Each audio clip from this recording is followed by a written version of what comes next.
My channel easy grammar. Friends, आज हम करने जा रहे हैं use of is are am. इन तीनों चीज़ का हम यूज़ कहाँ कहाँ करते हैं। पहले हमें इन सब चीज़ों का मीन्स पता होना चाहिए कि ये मीन्स क्या है और किन किन वर्ड्स के साथ हम इसको यूज़ करेंगे। पहले हमारा आता है इज़ का मीन्स क्या होता है, और इज़ हमेशा आता है सिंगल वर्ड्स के साथ। उसको हम हिंदी में बोल सकते हैं एक वचन। और सिंगल वर्ड्स हमारे कौन कौन से होते हैं, जैसे ही हो गया, शी हो गया, ईट हो गया, नेम हो गया, ईटीसी, बहुत सारे होते हैं। सेकंड हमारा आता है आर का मीन्स होता है हो, और आर हमेशा आता है हमारा प्लूरल के साथ। प्लूरल को हम हिंदी में बोलते हैं बहुवचन। और बहुवचन प्लूरल वर्ड्स कौन कौन से होते हैं हमारे, जैसे यू, दे, वी, और more than one person name. More than one person name ये होता है, जैसे कि हमारा यहाँ पर नेम है। नेम मतलब जैसे राम आ गया, तो Ram is a singular words क्योंकि राम अकेला है। लेकिन अगर हमारा राम एंड श्याम आ गया तो ये एक पर्सन से दो पर्सन का नाम आ गया, तो ये हमारा प्लूरल में चेंज हो गया। अगर वन पर्सन है तो सिंगुलर, अगर लेकिन वन पर्सन से एक भी पर्सन अगर बढ़ जाता है तो हमारा वो बन जाता है प्लूरल। ठीक है, ईटीसी बहुत सारे होते हैं हमारे। तीसरा है हमारा एम का मीन्स होता है हूँ, और एम लगता है हमेशा आई के साथ। एम सिर्फ अकेला आई के साथ आता है। इनके टेंस बनाने के रूल क्या हैं। सब्जेक्ट, सबसे पहले हमारा सब्जेक्ट होता है, फिर इज़ारम का यूज़ करते हैं हम, प्लस फिर ऑब्जेक्ट। ये सब होते क्या हैं वो मैं आपको आगे बताऊंगी। एग्जाम्पल 1। अब हम एग्जाम्पल 1 का मतलब हम यूज़ ऑफ इज़ारम, इज़ का यूज़ हम कहाँ कहाँ करते हैं उसका वो मैं आपको यहाँ पर बताऊंगी। वह एक लड़का है, तो हम इस रूल के अकॉर्डिंग ही ये सेंटेंस बनाएंगे। तो वह एक लड़का है का मैंने बताया था, है मीन्स होता है इज़। और हम सबसे पहले इज़ आर एम को लगाने से पहले हम देखेंगे सब्जेक्ट अगर हमारा सिंगुलर है तो हम इज़ का यूज़ करेंगे। अगर हमारा सब्जेक्ट प्लूरल है तो हम आर का यूज़ करेंगे। और अगर हमारा आई आया हुआ है तो हम उसके साथ लगाएंगे एम। आई मीन्स होता है मैं।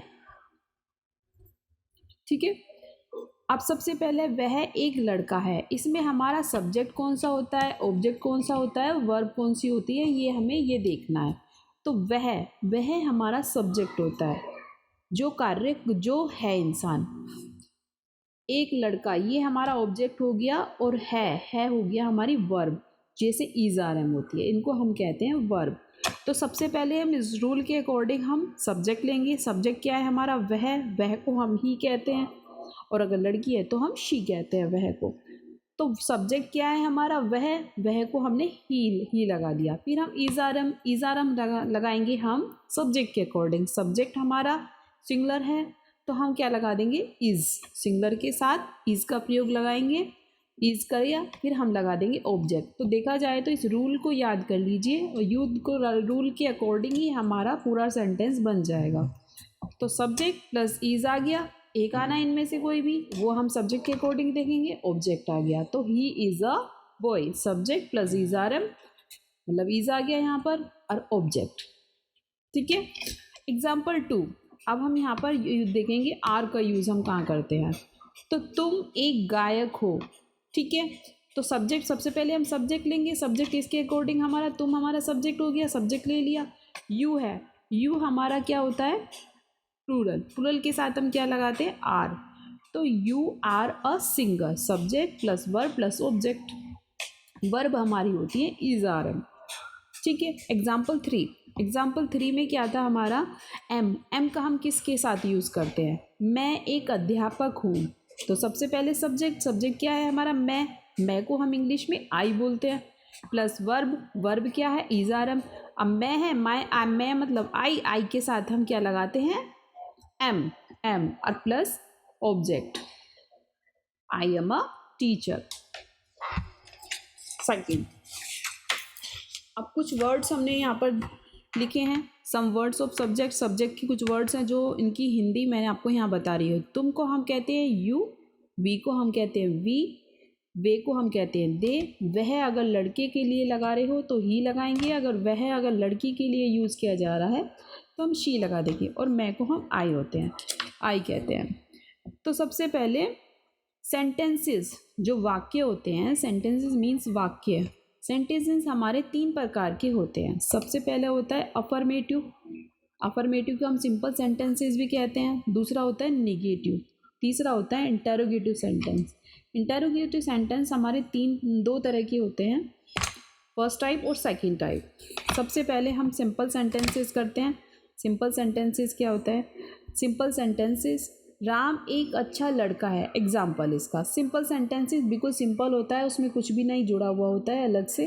तो Ram is a good boy, इसी जैसे मैंने आपको पीछे कराया उसी के अकॉर्डिंग राम एक subject plus verb plus object का इसका रूल यही होता है, इसमें नो चेंज होता है। वर्ब मतलब इज़ आर एम, जैसे मैं आपको पीछे भी क्लैरिफाई कर चुकी हूँ। सेकंड होता है सेंटेंसेस, मैंने बताया था आपको कि 3 प्रकार के होते हैं। सम अफर्मेटिव सेंटेंस मतलब सिंपल सेंटेंस, निगेटिव और इंटरोगेटिव, 3 प्रकार के होते हैं। सबसे पहला मैंने आपको बता दिया है, दूसरा है आपका निगेटिव सेंटेंस। अब निगेटिव सेंटेंस की पहचान क्या होती है, कैसे पहचानेंगे बच्चों हम कि निगेटिव सेंटेंस क्या होता है?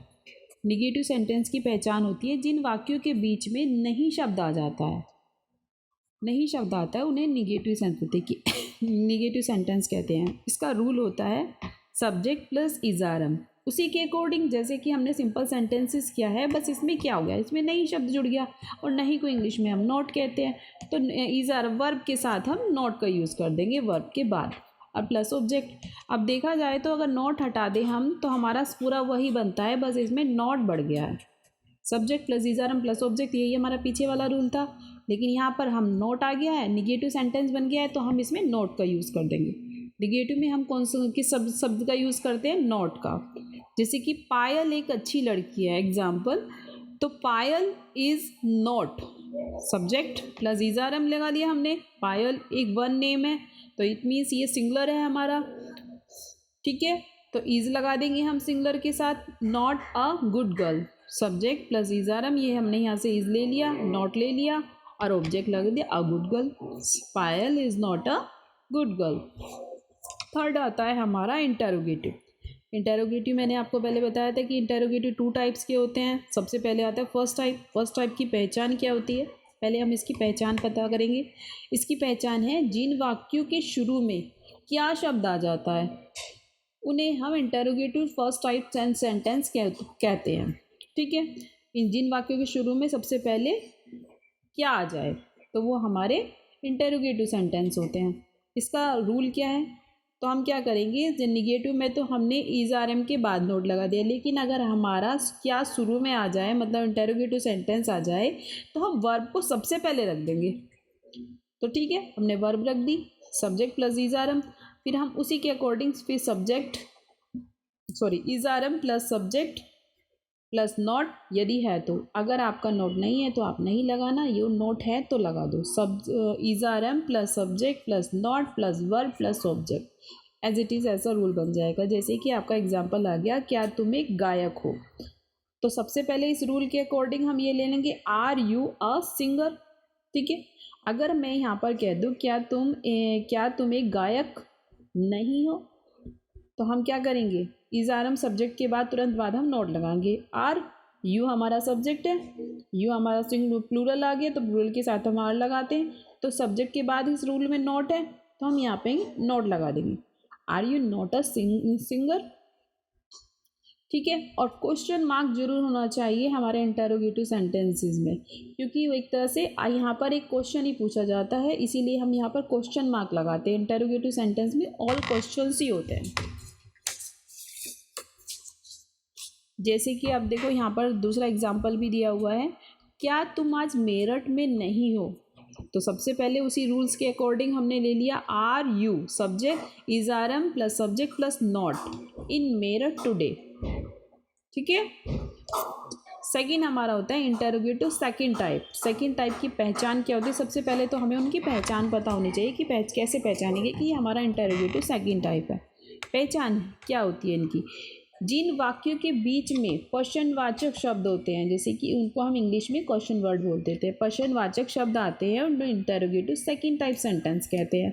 क्वेश्चन वर्ड जैसे कौन कौन से होते हैं? क्यों, कब, कहाँ, कैसे आदि।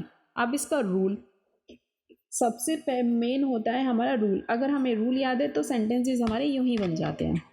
तो सबसे पहले हम देखते हैं रूल में सबसे पहले हम रख देंगे question word plus is are M.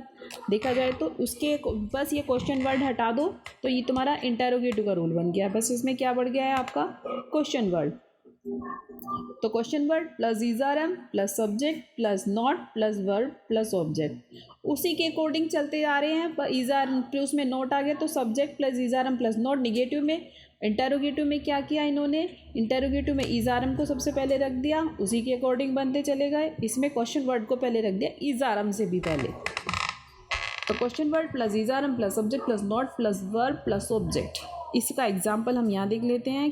तुम कक्षा में क्यों नहीं हो, तुम कक्षा में क्यों नहीं हो। तो सबसे पहले हम क्वेश्चन वर्ड ले लेते हैं वाई, फिर हम इज आर एम इस रूल के अकॉर्डिंग आर, फिर सब्जेक्ट क्या है तुम हमारा प्लूरल है, प्लूरल के साथ हम आर लगा दिया हमने यहाँ पर। यू नॉट नहीं है यहाँ पर, तुम कक्षा में क्यों हो तो हम यहाँ पर नॉट नहीं लगाते, मैंने यहाँ पर नीचे नोटिस में डाल दिया यदि है तो नॉट। तो why are you not in the class, तुम कक्षा में क्यों नहीं हो। तुम कौन हो, दूसरा एग्जाम्पल तुम कौन हो, हु आर यू। सबसे पहले क्वेश्चन वर्ड, अब इसमें ऑब्जेक्ट है नहीं, ऑब्जेक्ट नहीं है तो नहीं लगाएंगे। Who are you question word, helping verb, subject. वह कैसी है, हाउ क्वेश्चन वर्ड, सबसे पहले क्वेश्चन वर्ड को उठा के बाहर रखेंगे। Question word how is verb, कैसी मतलब लड़की को पूछा जाएगा कैसी है, तो लड़की के लिए हम शी का यूज़ करते हैं। तो how is she question word, verb plus subject, object है ही नहीं, नोट है तो हम नहीं लगाएंगे। अब कुछ क्वेश्चन वर्ड मैंने यहाँ पर नोटिस में डाले हुए हैं। सम क्वेश्चन वर्ड कौन कौन से होते हैं, होते तो बहुत सारे हैं लेकिन कुछ यहाँ पर हैं। कौन को हम कहते हैं हु, कब को हम कहते हैं वहन, कैसे को कहेंगे हाउ, क्या को कहते हैं वाट। क्वेश्चन वर्ड के बीच में अगर क्या आ जाए तो हम वाट का यूज़ करेंगे, अगर क्वेश्चन के उसके सेंटेंसेस के शुरू में क्या आ जाए तो इज आर एम को सबसे पहले रख देंगे। क्यों को हम कहते हैं वाई, किसको हुज, कितने अगर गिनती में आ जाए जैसे कि कक्षा में कितने बच्चे हैं तो हाउ मैनी का यूज़ करेंगे। कितने अगर किलो में आ जाएं जैसे कि तुमने कितने किलो दूध लेके आए हो तो हम क्या बोलेंगे उसे हाउ मच बोलेंगे। अगर हमारा तोल में आ जाए, किलो में आ जाए तो हाउ मच, गिनती में आ जाए तो हाउ मैनी। Got it. अगर आपको हमारी ये वीडियो पसंद आई तो प्लीज़ इसको लाइक कीजिए, सब्सक्राइब द बेल आइकन पे क्लिक करना भूलना नहीं।